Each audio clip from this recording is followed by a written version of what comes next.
When a student struggles to draw a Newman projection, they are generally looking at the side of the molecule instead of treating it as a head-on collision. So if you can't picture where all of the groups go from this perspective, you are just going to be guessing when you draw your Newman projection. So if your professor gives you this perspective formula and is expecting you to turn it into a Newman projection, you need to be able to picture the molecule from this angle.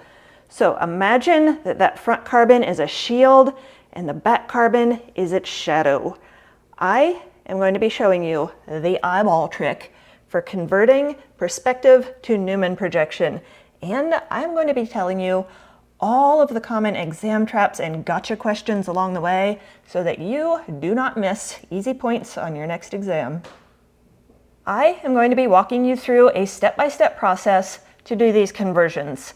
The first one is going to be done the easy way, which is build a molecular model and rotate it. The second example is going to be done the hard way without the help of a molecular model. But first, let's take a closer look at this molecular model. This is 2,3-dibromobutane. We have 4 black carbons in a chain. Carbon 2 and carbon 3 each have a bromine in green, and all of these yellow atoms are hydrogens. Now, a Newman projection picks one specific bond. I'm going to be focusing on the bond between carbons 2 and 3, and we need to look down that bond. Step 1 is to decide where your eyeball is going to go. Decide how you are going to be looking down this bond. I'm going to be placing my eyeball here, looking down the bond this way. That would put this carbon in the front and this carbon in the back. Once you choose how you are going to look at this molecule, don't change it. Don't flip it upside down. Don't look at the other direction. Stick with it. Step 2 is to draw your Newman projection template. That is always going to start with a circle.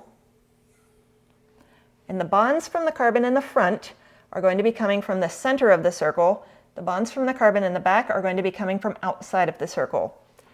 The bonds from each of these carbons are either going to be in the shape of a Y or an upside down Y. This brings us to the first common place where people tend to lose points. Let's look at carbon 2.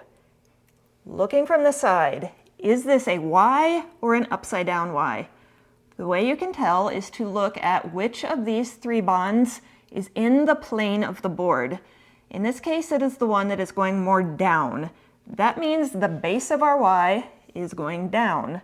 The other bonds at the top are going towards the right and left. Now let's look at this carbon. The bond that is in the plane of the board, meaning the line, not our dash or our wedge, is going more up.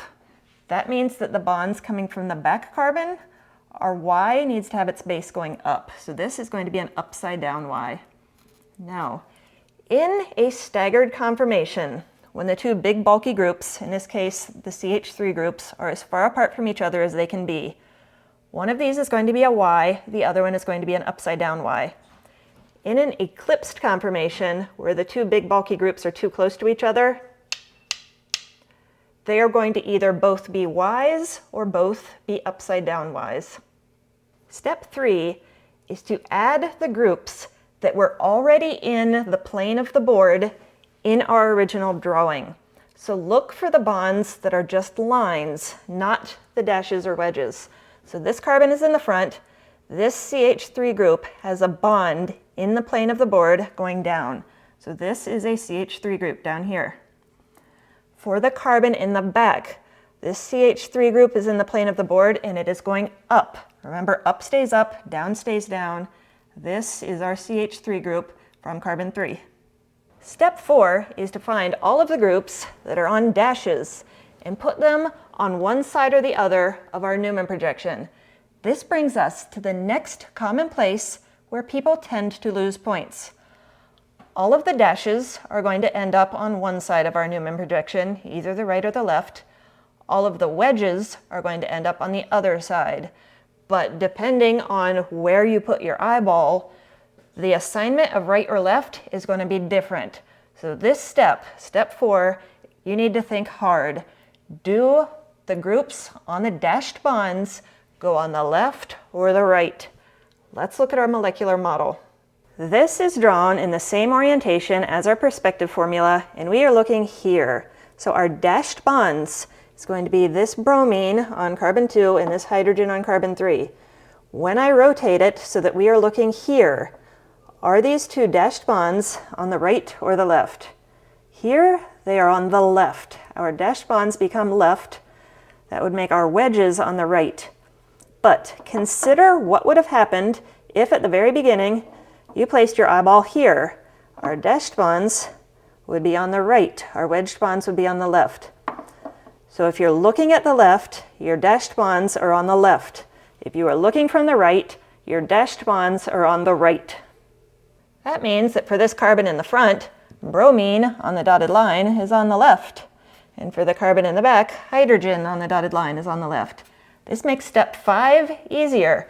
The wedged bonds are going to go on the opposite side. So carbon in the front has a hydrogen on a wedge. Carbon in the back has a bromine on a wedge. This is 1-bromo, 2-chloroethane. Let's convert it to a Newman projection on hard mode. That means without a molecular model.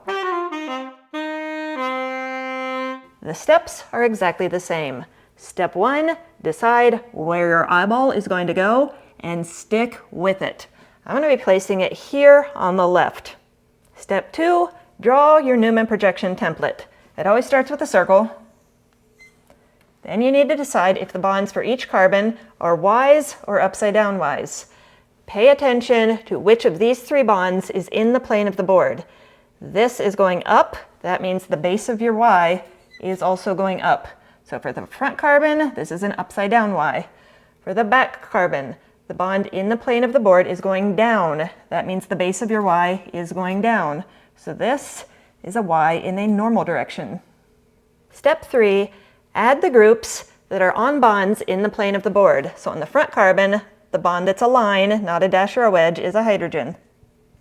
And on the back carbon, it is also a hydrogen.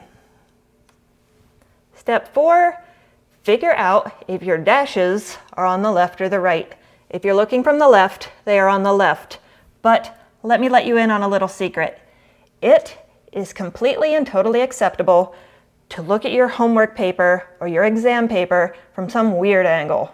Our eyeball is here. This is the carbon in the front. This is the carbon in the back. And for each of these carbons, I have included just one bond on my simplified structure. One of them is a dotted line. The other is a wedge. Remember, wedges come towards you. Dotted lines go away from you. And we're looking at it from this angle. Groups that are attached by a dotted line are on the left. So the front carbon has bromine on a dotted line. And the back carbon has hydrogen on a dotted line. Then, step 5, add the groups that are on wedges to the other side. The front carbon has hydrogen on a wedge. The back carbon has chlorine, also on a wedge. This brings us to another common place where people tend to lose points. Just imagine if I replace that chlorine for a phenyl ring and replace that hydrogen for a tert-butyl group. Suddenly, that perspective formula looks a whole lot more intimidating. But don't let silly ears on the molecule throw you off. You can follow the exact same steps. It does not matter how simple or how complicated these 6 groups are. Just put them in the Newman projection in the right place and slap them in as is. So you can now convert this to this. But what if your teacher or professor gives you this and you need to turn it back into a perspective formula? That is next.